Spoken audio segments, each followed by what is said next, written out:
As we come to the end of 2020, the pandemic has had a huge impact, and our world will never be the same. From the way we work, socialize, travel, and even move about on a day-to-day basis. As an online fitness creator, I wanted to find out how COVID-19 has impacted the health and fitness industry. And also, what's the future of fitness going to be like? Well, I think COVID-19 has really hit the fitness industry hard, globally. More difficult than we ever could have imagined. This is something that nobody could have foreseen, of course. They thought they were doing really well and you're like, oh, everything's great, and then boom, this COVID hit. Since the outbreak earlier this year, the damage has been devastating for the brick and mortar gyms, franchises, boutique fitness studios, and independently owned fitness centers. During the lockdown, gyms and fitness studios were forced to close. So when COVID came, everything just went pop. When we were shut, it was shambles. We weren't in a good position. I think everyone felt like it was a little bit of a game at first, like everyone's at home and we're communicating via Zoom and we're having Zoom parties and things like that, trying to keep everyone uplifted. But it just went on for too long. And then it was the uncertainty of what next. Fitness centers all around felt the impact with the sudden pause. Ooh, okay. It's been tough. I'd be lying to say that that it's been great. Wow, before the lockdown, there were aircon turn on. I could pay for the electricity bill. I had staff. I had jobs.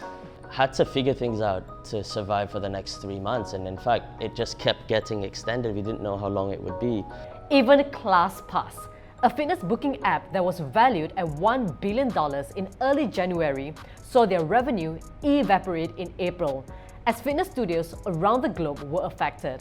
We have been almost 95% down on revenue compared to what we forecast. We were forced to lay off several hundred staff in April, and essentially COVID happened and we reacted very quickly, but we also recognized the seriousness of it. So we decided, okay, how can we limit our operational expenditure as much as possible? We tore up our leases to every office we had in the world, and we just tried to ultimately almost batten down the hatches to make sure that we were there in a post-COVID world as strong as possible with a balance sheet that's as healthy as possible to help our studio partners and our fitness partners and our wellness partners. The impact has been the hardest for the small businesses, and this included the independently owned fitness centers, as they had limited financial resources and support. One such business is House of Champions. I opened this gym with a few partners at first, and eventually I bought them all out, so I'm a sole owner of House of Champions. I think I was in a denial that I wasn't depressed, but I think I was very stressed and very depressed. I had nobody to talk to. So I was constantly just in my head, what to do. And I couldn't figure out what to do because no one has ever gone through such a pandemic before, and no one actually wrote a book of how to survive a pandemic. Many small business owners poured their life savings into their companies to get them started. And most of them do not have more than a month or two of cash on reserve. And when COVID hit, they had zero income. I think the biggest challenge right now that some of the smaller gyms are facing, the owner-operators are facing, is that they possibly didn't see the importance of having that monthly residual income that most big fitness centers have. So most big fitness centers have the system where you pay monthly and you pay, every month by month, and you're on a minimum term, right? And some of these boutique fitness centers are pay as you go. The bulk of the money for us back then was our walk-in. We had about 40 to 50 walk-ins a day. As a small business, we do rely on the sort of day-to-day earnings that we make, right? If you don't attend class, that means you don't pay fees, right? So there becomes the loss of income to the company. So there isn't any residual income coming in. Had to ask for some, I don't know how you want to call it, donations from members. We even looked at renting some of our equipment. We literally thought of, a number of things to just cover our costs. That was the only thing we were thinking about. Not even profitability anymore, it's more survivability. As the lockdown dragged on, about 58% of fitness trainers lost some or all their income, and around 23% were laid off. It was for me really stressful, like mentally, for me to, in an active life, to be just locked down between my four walls. They pretty much make their money through commissions, and when the gym is closed, we also cannot provide that. The biggest mistake I felt fitness trainers did during that time, they always hope for this two-week lockdown to end. Every 2-window lockdown, they hope that this is going to end so that the income would rekindle back, but I never thought it would. Others took efforts into their own hands to help the fitness industry survive the pandemic. We launched a petition to try and get as many signatures as possible for various governments around the world to help save the fitness industry. We launched a donation campaign so our users could choose to donate their ClassPass credits to studios and ClassPass match those donations. And we also launched a live stream product to try and generate excess revenue for our studios who are forced to go from in-person to online. We didn't take commissions from that as well. And probably the thing I'm most proud of is just how quick we were to pause our billing of our users. As the lockdown kept being extended, for some gym owners, things started to look bleak. It was tough, it was really tough. I think during the second month of lockdown, I sort of made up my mind that I was gonna shut the gym down. I don't think I will be able to come back from this. All the money that I've invested into the gym, I don't think I'll be able to see it anymore, because at that point, I was owing the gym, the landlord 2 to 3 months rent, which was about 20,000 ringgit. And I'm like, if I were to continue to reinvest in the company, that means I just give myself even more problem. So I thought, you know what, just cut the losses here, pull the plug. Dennis's last resort was to reach out to his community for help and support. I'm so flustered and so just all messed up in my head. It was all just entangled, intertwined in my head. And then I did that video. I just said, you know what, just record. Because I need your support. I need your help. I need a direction, guys. I'm so sorry because I'm just in a very lost right now because I'm all alone. Immediately after I posted that video, a lot of messages came in. A lot of my friends messaged me, members messaged me, and even other gym owners messaged me as well to sort of like share their thoughts, and some of them actually gave me some really good advice. Wow, you know, the support is there. You know, people really don't want to see you die.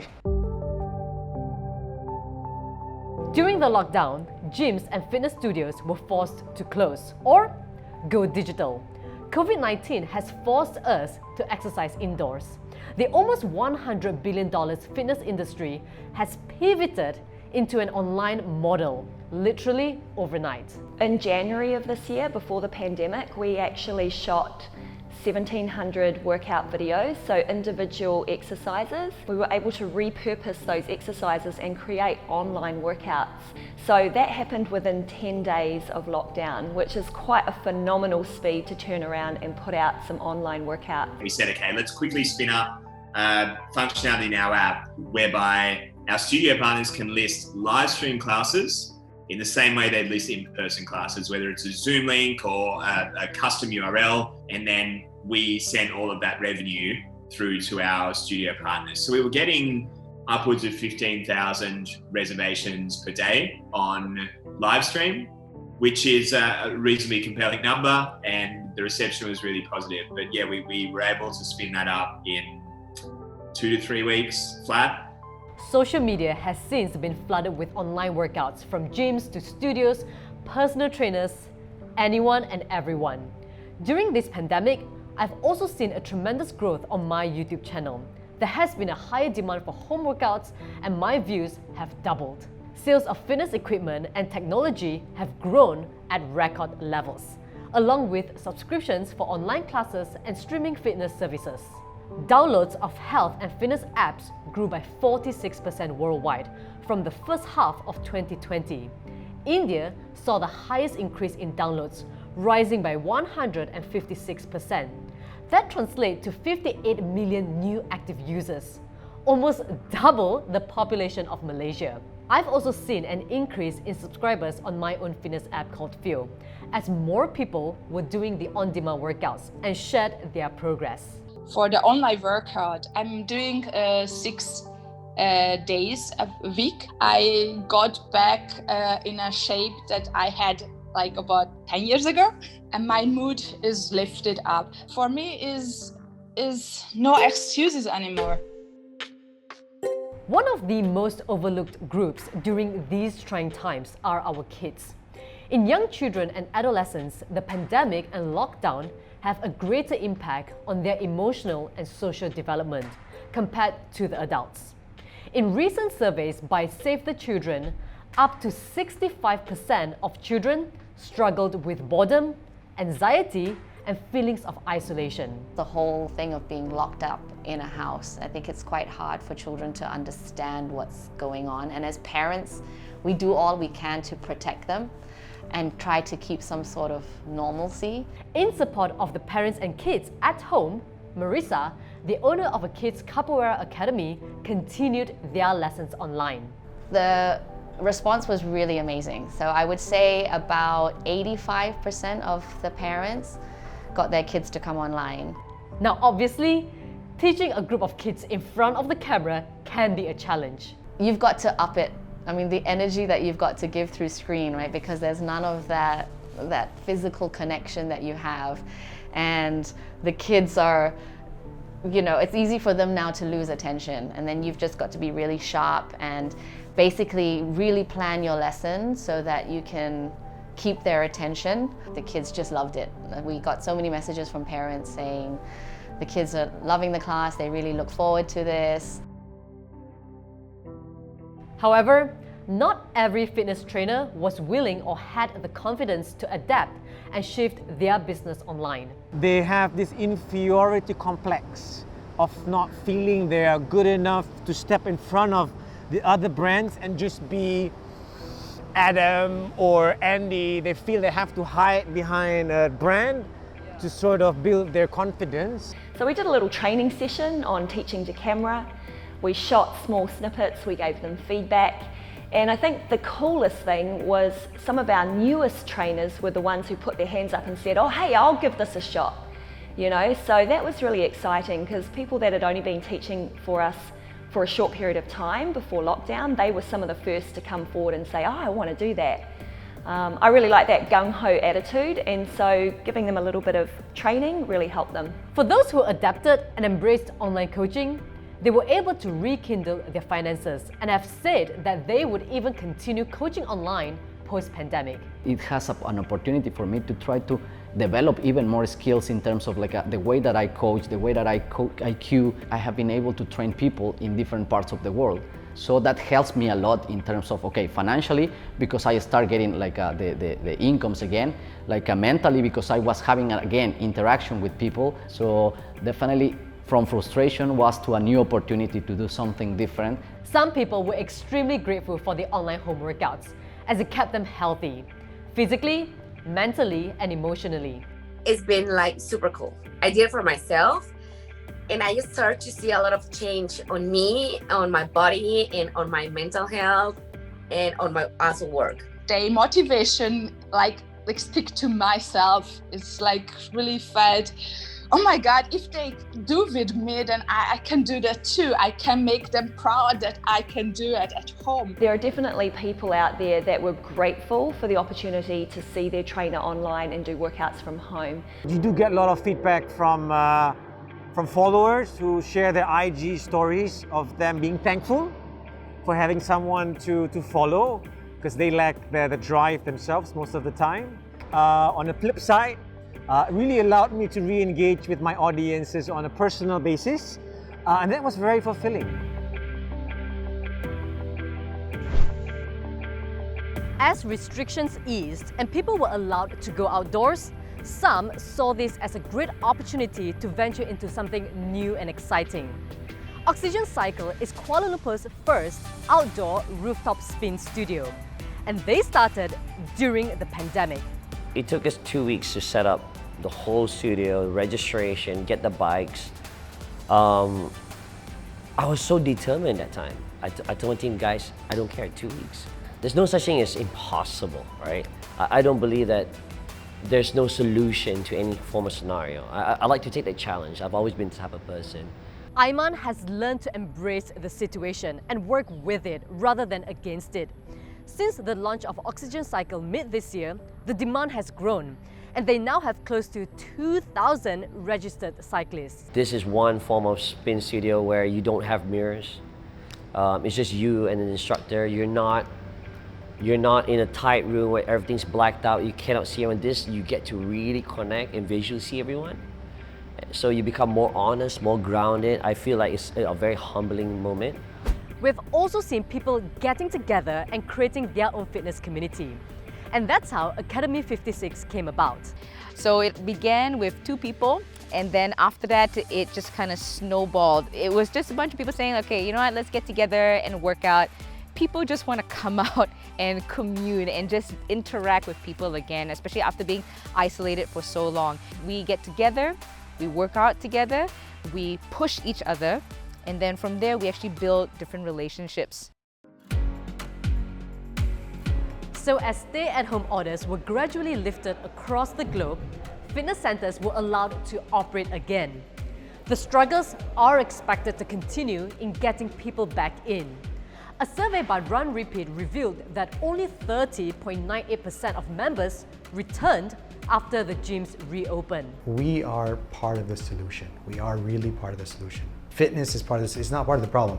You build up your immunity, you build up your cardiovascular strength, cardiovascular endurance, improve your state of mind. I think number one with reopening, you just need the trust from your members. You need to, like the whole time during the MCO, the 3 months we were shut, I told the team that number one, we just need to be transparent and we need to make sure communication is done very well. But it's not all negative. There are people who are hungry to come back to the gym and get back into their fitness routine. 95% of our users in Asia who we've convinced to come back into a studio in the last 3 months, 95% say they're going to work out as much or more than they did pre-COVID. We were quite surprised, to be honest. Our loyal members came back. 90% of our parents really want the kids to come back. I think they have a lot of trust in us. They see that they see what we've done in the space in terms of, minimizing the class numbers, implementing all the SOPs, keeping it safe for the kids. And I think for them, it's the mental wellness that tops it. They want their kids to be engaged. As for Dennis, although he had the support from his members and reopened his gym, he has had to lay off all his staff and manage everything on his own. I sat here every single day for 1 whole month for 12 hours.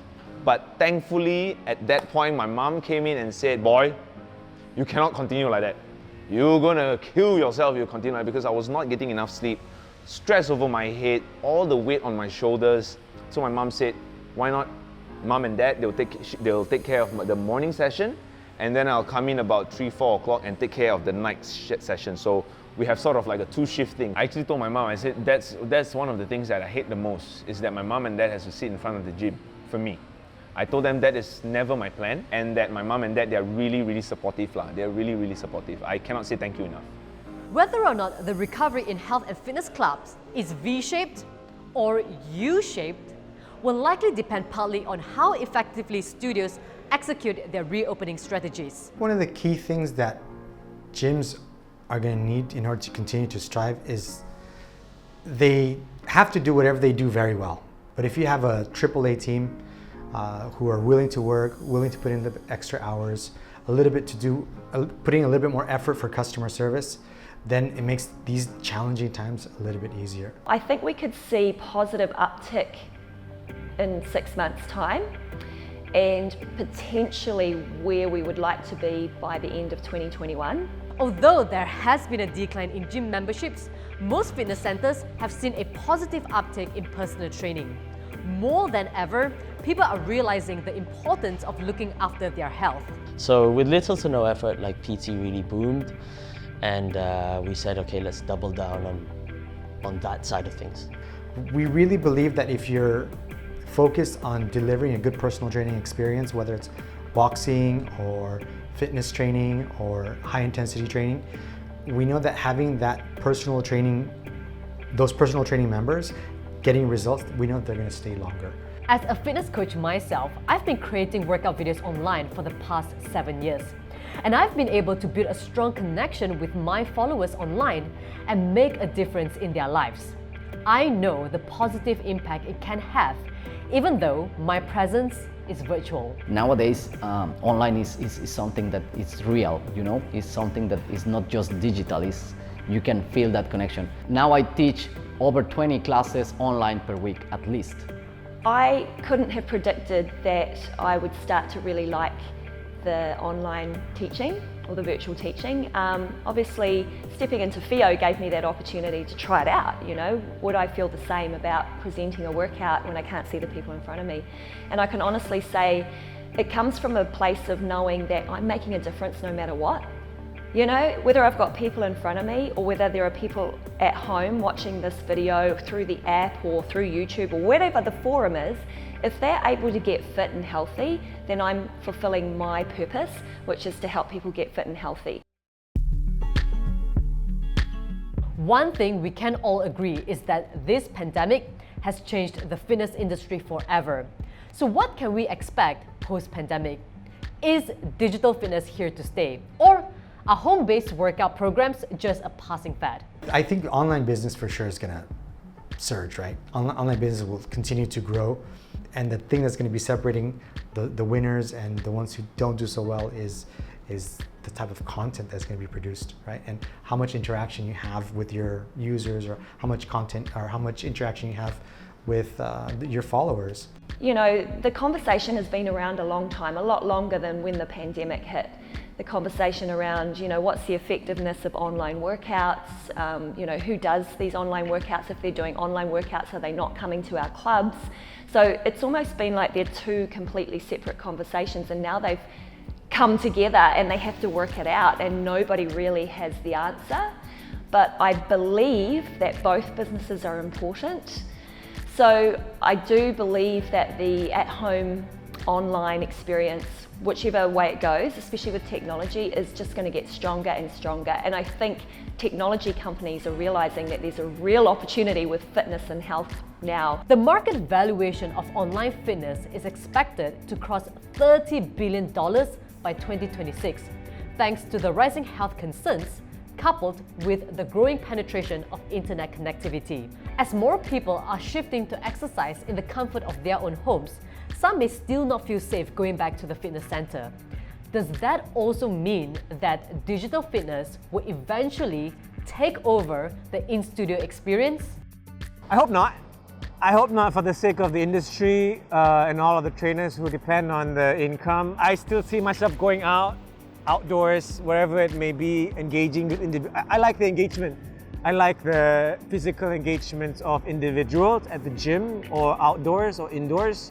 Like the studio is always like, you know, is feel alive, like the real shouting of the people, like the real vibes. You're in the studio, you've got the music, you've got the vibe, you've got, you know, the instructor yelling at you. You know, you've got your squad, your friends, and when you don't feel like working out, you've got someone next to you, and you think, oh my God, no, I've got to do, you know, I've got to lift heavier, I've got to run faster. It's safe to say that the in-studio experience will never be replaced by digital fitness. But digital fitness is poised to get even stronger in the future.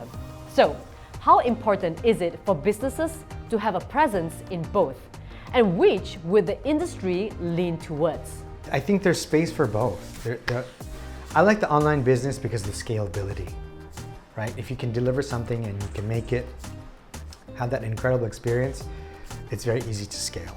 But having both products now gives us the opportunity to expand outside our local market and go international with virtual, and retain our local relationships with our fans here in studio. So we have both parts of the business now. Digital has opened up the volume of people who are interested in working out at home, who maybe never would have considered it before, but it's not going to be a replacement to the in-person experience. It's going to be complementary. Everything's kind of being lifted at the moment because people are seeing more importance of taking care of themselves, self-care, whether it's self-care of your mind, self-care of your body, nutrition. I think all those things now people have really focused on. So they're definitely not going to stay away. Whether you go in studio, whether you go online, you just choose the thing that works for you, because no matter which option you choose, it's going to be good. So which experience would you guys choose? Leave a comment below. Many small businesses are still operating at limited capacity or have completely shuttered. So for those who are thinking of opening up a new gym or studio, is this the right time? You want to buy House of Champions or not? Okay. I will always encourage people to take a challenge, move forward, especially these hard times when you can't wait, you know? Those times of you waiting is already high risk. Why don't you take that time of waiting and that high risk into something, trying to make something happen? You get me? And right now you would think this is the craziest time to open up a gym, but rentals are a little bit more affordable, spaces are becoming more available. So I think if you're gonna open up a gym, maybe you may wait a little bit, but make sure you have the right team. You're gonna have to love this more than money if you want to open a gym like this. Because I can tell you, if you don't have unlimited money or resources, it's really hard to sustain a business like this. There's a lot of moving parts. It's not just you put in some equipment, you make it beautiful, and then all of a sudden people are just going to be knocking on your door waiting to join your gym. If you have a good plan and if you have a lot of capital to get you through challenging times, and you can deliver something that is exceptional and you're confident that you can do it, and you have a great sales team, which is very important right now, you have great marketing, I think right now is a decent time to open up a gym. But take it with precaution of the outcome, you know, if things doesn't work out, the anticipation. But I think either way, based on weather, sunshine, whatever, there's always obstacles in business. In these challenging times, we need each other more than ever. And it has been really beautiful to witness the fitness community coming together and supporting each other, knowing that we're going to get through this together and come out stronger. This is unity at its best, and I want to see more unity between gyms, between the people, between business owners, and I think that has really happened. Probably one of the biggest joys is the coming together of quite a few studios to support each other. You know, there was always that little edge of competition between one boutique and another, but we're all servicing the same customer base. I think this whole adversity actually made our team stronger. We got closer to each other because we realized that we needed to work together to make sure things work. It's just amazing to see that a lot of people in this industry really didn't give up during this period, and it really helps the industry moving forward. COVID-19 has turned our lives upside down and changed not just the way we live and work, but also how we think and behave. Every part of the world has been affected, and every aspect of life have been impacted. While we reflect back on this year, there are some life lessons to take away from this pandemic. One of the takeaways, I did not know the year is ending really. Bloody hell. We didn't even get to enjoy this year. Bloody hell, one biggest takeaway, pissed off as hell. I don't think 2020 is a write-off. I think 2020 is actually a very important year. A lot of people have dived deep to ask themselves, am I really doing what I'm meant to be doing? I think people will start to be more humble. I want to teach myself to enjoy life, because one thing that I learned in this pandemic is that life is short. You never know when you're gonna go and when this is gonna happen or that's gonna happen. So why worry about what's gonna happen in the next 20 years when you did not even live in the present? A wonderful reminder of being present. The present is all we have. The past is gone, the future is still to come, and we just need to absorb what's here in front of us in this this moment? I had way too much on my plate with various events that I was trying to sort of slow down a little bit. Don't know how to slow it down, but COVID gave me in disguise opportunity to just scrap the plate clean, really spend time with my family and kids, and allow me to have a new beginning, a new awakening for different things in life. So in that sense, it has been very blessed. As cliche as it sounds, it's just don't give up. There is always a solution. Leaders find a way. And if one thing doesn't work, do what you can to figure out the next solution. There is always a silver lining in everything, and to always remind each other. I think there's something that we need to do constantly, and is to remind each other to be grateful. And one thing that I've learned is actually just to be compassionate, because you never know what that other person believes in, what they're going through. And I just think in general, in all aspects of life, whether we're going through a pandemic or not, it's compassion.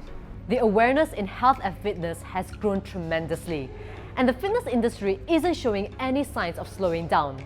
So as we move forward, it is my hope that each and every one of us will continue to stay fit and healthy, whether it's at home, outdoors, in studio, or through digital fitness.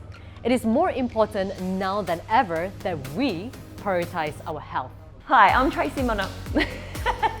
All right, bye fitness. Thanks to COVID, I'm now insurance agent. Hey, can I swear or not? Yeah, you can, but yeah. An hour late, they can still come, they will still die.